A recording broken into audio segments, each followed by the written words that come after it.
Coming up, we're being told by everyone from Keir Starmer to Shady Vance to the Daily Telegraph that the UK is about to pull off a miracle trade deal with the USA.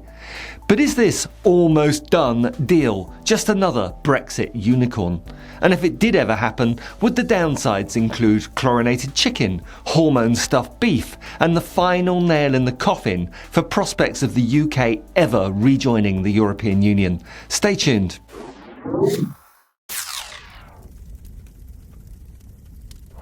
So here we go again. Johnson, Sunak and now Starmer begging for scraps from the American table, proffering invitations from King Prince Charles for a state visit, amongst other indignities such as backing off from plans to close tax loopholes for US tech companies. Despite massive revenues, many of these American corporations like Amazon, Google and Apple shift profits through jurisdictions like Ireland or the Netherlands to minimise their UK tax bills. But Starmer and his government are too scared to take action for fear of upsetting his new orange tariff-loving friend in Washington. If you believe the Telegraph, an action which always carries a high degree of risk in my opinion, Britain is now on the verge of signing a trade deal with Trump's America within 3 weeks. A deal that will leave Britain weaker, poorer and more isolated than ever before. Brought to you by the same Keir Starmer who once pretended to care about aligning with Europe, but who's now instead interested more in rolling out the red carpet for the fascist-in-chief across the pond. This isn't a groundbreaking, mutually beneficial economic pact. This is Starmer desperately trying to paper over the gaping hole where Britain's economic strategy used to be. We're not getting a bespoke, turbocharged special relationship kind of deal here. We're getting sloppy seconds as Trump and Shady Vance are first prioritising Japan, India and South Korea, who are all part of Trump's anti-China economic chessboard. The UK, once a top-tier trading nation, is now an afterthought in a geopolitical willy-waving contest. Former Trump chief strategist Steve Bannon summed it up best this week when he said, "You, the UK, don't make anything anymore. You don't make anything we're trying to bring back." Poisonous alt-right nutjob he may be, but he's not wrong, is he? Because after years of austerity, Tory vandalism and Brexit lunacy, what's actually left of Britain's manufacturing base? British steel? Which Starmer is now scrambling to save after years of it being ignored and allowed to slip into Chinese ownership. Before I go on, if you're enjoying this video, please remember to give it a like, check you're subscribed to the channel, and above all, share a link on your social media. If you want to support the channel further, membership is now open, offering various benefits such as early access to my videos and the chance to shape my future content through the members-only community. Further information is on the link below. Now, the much vaunted American trade deal is all about softening Trump's tariffs on the UK. The base 10% and the 25% tariffs on steel, aluminium and cars. Starmer now wants those tariffs dialed down. Not eliminated, not rethought, just maybe softened enough so it looks like he's achieved something. That's not great trade policy, that's grovelling. And what will the UK have to agree to in order to secure this US trade deal? We could be forced to limit our trade and diplomacy with China as the price of securing tariff reductions. Open up our NHS to allow private American medical corporations to profit from it. Or, as I said before, drop the UK's digital services tax on American tech giants and water down online safety laws safeguarding personal data from the avaricious clutches of the Silicon Valley data farming industry, otherwise known as Meta, X, Alphabet and Amazon. And all those Brexit voters hoodwinked into thinking they were voting for some kind of undefined sovereignty, taking back control. Where's the control in post-Brexit Britain being bent over a barrel by the Trump administration, shafting us with more tariffs and unreasonable demands? But this new irrational USA is Keir Starmer's government's current priority. Not restoring broken ties with our nearest, largest, stable and most integrated trading partner.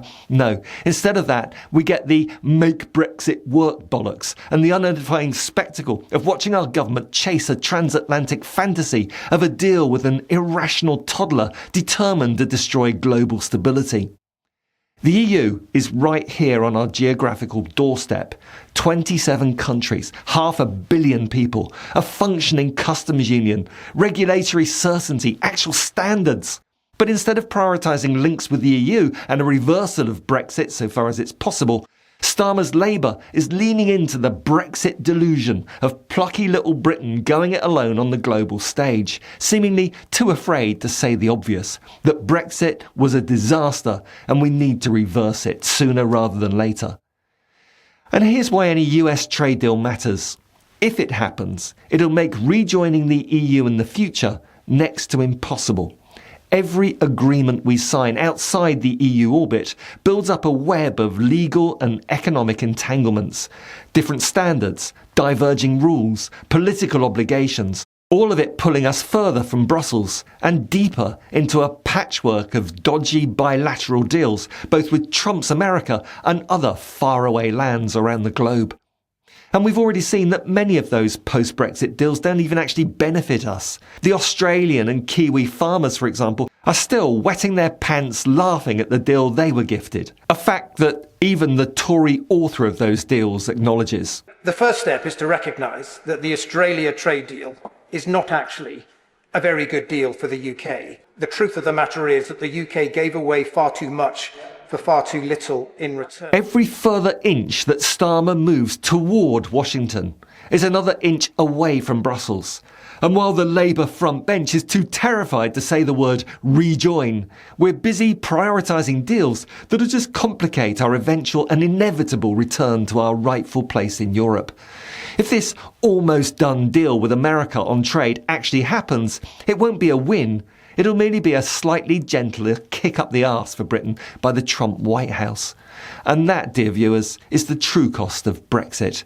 Not just the queues, the loss of freedom of movement, the shortages, the diminishing consumer choice, the stagnant economy, our collapsing public services, or even the embarrassing monument to British xenophobia that Brexit represents. No, it's the way that Brexit has warped British political ambition. Our leaders now celebrate unfavourable trade deals as though they're the sunlit uplands, when they're actually really closer to a derelict sewage plant that stinks of fake sovereignty.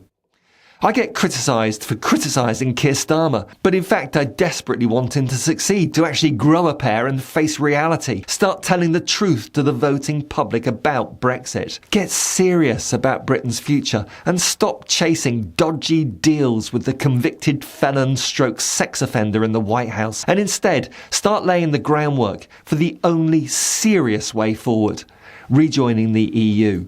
Until then, this isn't leadership, Starmer. It's being Trump's poodle, even more than Blair was George W.'s poodle.